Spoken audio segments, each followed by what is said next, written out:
Welcome back to another conversation of Grow, Glow, and Go After It. This new name I've given this project that I'm doing, which is basically to grow spiritually and to glow in your physical world and then to go after it. Not necessarily in that order either, but it encompasses, I think, what I would love to see every woman thrive on: glow, grow, and go after it. So today I want to talk about the going after it part. There's a lesson that I've been learning about what does it mean to go after it, especially when you have bigger dreams than your full-time job. What does it mean to go after it when you maybe want to quit your full-time job and you want to pursue a different project? What does it mean to go after it when maybe you already have quit your full-time job and now you're figuring out, what do I do next? How do I organize my day? How do I organize my life so I can go after it? And this lesson, let me tell you, it's been a lesson in the learning. There's a famous quote that it says, it may take me 5 minutes to make this video, but it's taken me this last 2 to 3 years to learn this lesson. Not until now I've known exactly what to say until be able to tell you this lesson. So it's not like these things are like coming out of nowhere. It's about the experience that I've had in the last years of evolving and growing and thinking and being aware and exploring myself and looking at others and reading material and listening to other experts.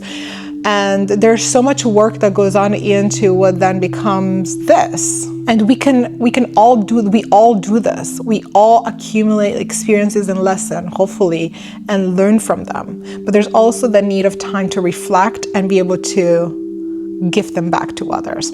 So to go after it, whether you're a full-time job, whether you're thinking about quitting your full-time job to start your passion project, whether you already quit your full-time job and a passion project, or whether you're in it and making money from it, it doesn't matter. To go after it is a pursuit of your relationship with time.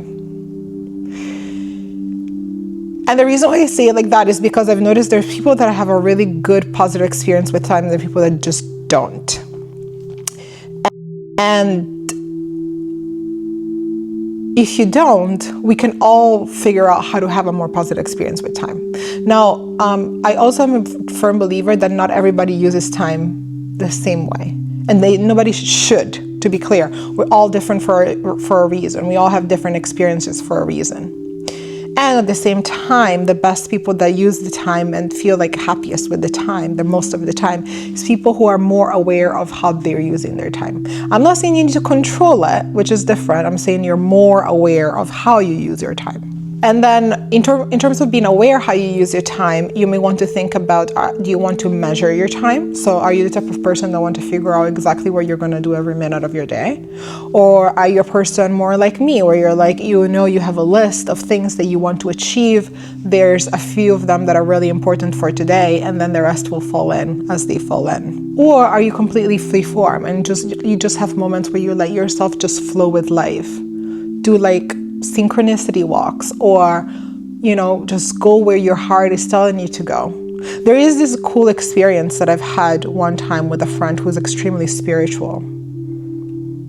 He was like, in order to learn really how to trust yourself and trust time and trust timing, trust synchronicity, try to block off 2 hours, step out of your front door, and then ask yourself, do I want to go left, right, straight, or do you want to go back in? Where do my heart is calling me to go? It is so rare we have the freedom to really choose and listen to ourselves without a specific goal. Where are we going? Where do I want to go today? We do this a lot, I think, with food, perhaps, where there's like, what do I want to eat? But what do I want to work on today? What do I want to work on right now? If I step outside right now, which way do I want to turn? There's people that are really good at this. And what happens is that many times when you are, aligned with your purpose, you will step into a place and find your synchronicity, find a gift, find a lesson, find a message for you there, which is a beautiful way to live life, I believe. So how do we become more aware of how we use our time is the question at hand. Well, there's studies at university that have asked many times students to document their time. And what they found is that most students do not know how they actually spend their time. First, they write out their hypothesis, meaning like, this is how I think I'm spending my time. Then they check their time for a week and figure out that it does not match exactly what they're thinking. The cool part about that is that you become increasingly aware of where you're using your time. The second coolest part about that is that you can actually choose if this is something that you want to continue doing or not doing. There is this intrinsic concept, especially in America, I would say, and I am, naturalized American, but I was not born in America. I'm half Italian, half Dominican. I've had a lot of experiences in my life. I'm a software engineer. I'm building my startup, but I also ran a bed and breakfast in Europe for 2 years. I've done a lot of things. And there is this thing in America about consumerism that I know you know about this, but I want to just quickly highlight from a different perspective, perhaps. The way Americans consume and the market economy that is based on this consumerism is intrinsic of this country. It's like a part of the identity, which identities can change, okay? Identities can change. If you're interested in changing that identity, spend time, spend effort becoming aware of how much you consume. Because consuming takes time versus creating. What did you do with all of this? So you're consuming all of this knowledge and information, and you're able to get me into it and interested, and then I don't have. What is what is the thing? We're makers. We make stuff. That's our nature. We want to build things. Doesn't have to be big or small, whatever. It could be a piece of art, it could be a script, it could be, you volunteering for the local children's theater. It doesn't matter what it is, but what do you make with that thing that is your thing? What do you do with it? How do you share it with others? That's so cool.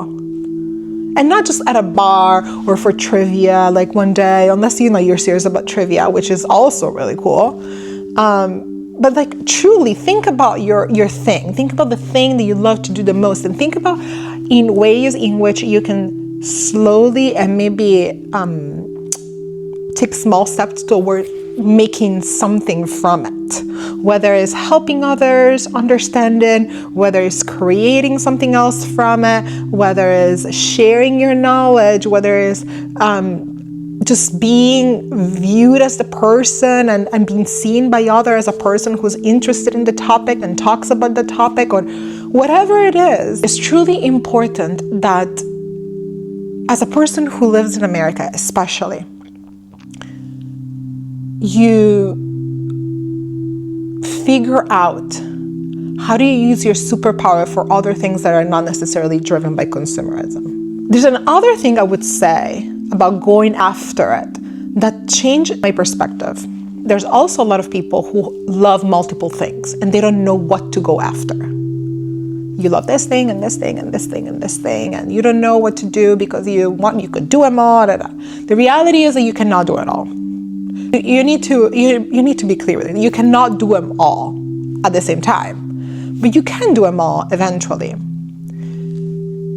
The best way I have gone after it as a person who has many interests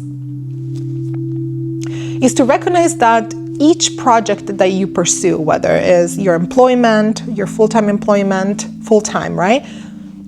It does, if you're, again, right there, think about what full-time means. Do you actually need to spend 40 hours a week on your job? Some of you do, fine, get it. Some of you don't, okay? So there's time there that you could be using for something else. Cool. Whether you have a full-time employment, whether you have multiple projects, whether you are an entrepreneur, the lie is that you need to be focused on only one thing. It is a truth and a lie. The truth is you can only focus on one thing at a time. Like in this moment I'm making this video, it would be really, really hard to also play the piano and do both things really well. I like to do one thing in the moment, but I have a list of things that I'm passionate about that I love to pursue. And every single project on my list has a different timeline, has a different maturity level of where it's at. So one could be at the early beginning, one could be through the development, one could be in the finish lines, one could be completely closed out. So I have all these projects that are happening at the same time. I become more detached about the outcome of each of those projects because I'm finding pleasure in making the project themselves. So instead of waiting and becoming unproductive and waiting for one thing to happen and putting all my energies and effort into the one thing and putting all so much pressure into one thing, I do the thing, I give it my all, I give it my love, and then I let it go into the hands of somebody else, because maybe it's, a pitch. So I'm pitching to somebody, I'm like, this is my pitch, shh, let it go. Right after, I'm like, okay, what is my next best thing? Okay, now I'm gonna work on my startup and I need to do some coding, I need to do the team agreements, I need to figure out what my team needs. Great, I'm gonna go do that, give that to them, come back. Okay, now I wanna make sure that I talk to my audience and I spend time here with you and I do this. Great, I do this. And then I put it out and let it go. And so what happens is that I'm in the cyclical nature of creation that basically becomes my life, like a richer life. And so that depression of like rejection, which has happened to me, will not. Why? If you have all this beautiful, full life full of things, it becomes less important. It would happen when it happened. In the meantime, I'm taking care of myself, I'm taking care of my project, I'm taking care of spending time with my daughters, I'm doing all the things that you love to do. So why does it matter if one project gets rejected and which project doesn't? It does not matter. What matters is how I choose to invest my energy and how I think about my life and the things that I want to do in my life.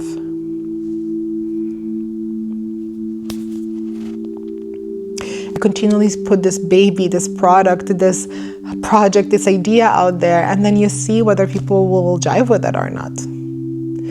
And it becomes something so beautiful as a process in itself that regardless of what other people think, it just becomes part of you. Like this has become part of me. And I hope it continues for a long time. So go after it. Go after it with all your heart. Don't worry about what anybody else says, because you know best what's right for you. You know best what is right for you. Go after it. See you next time.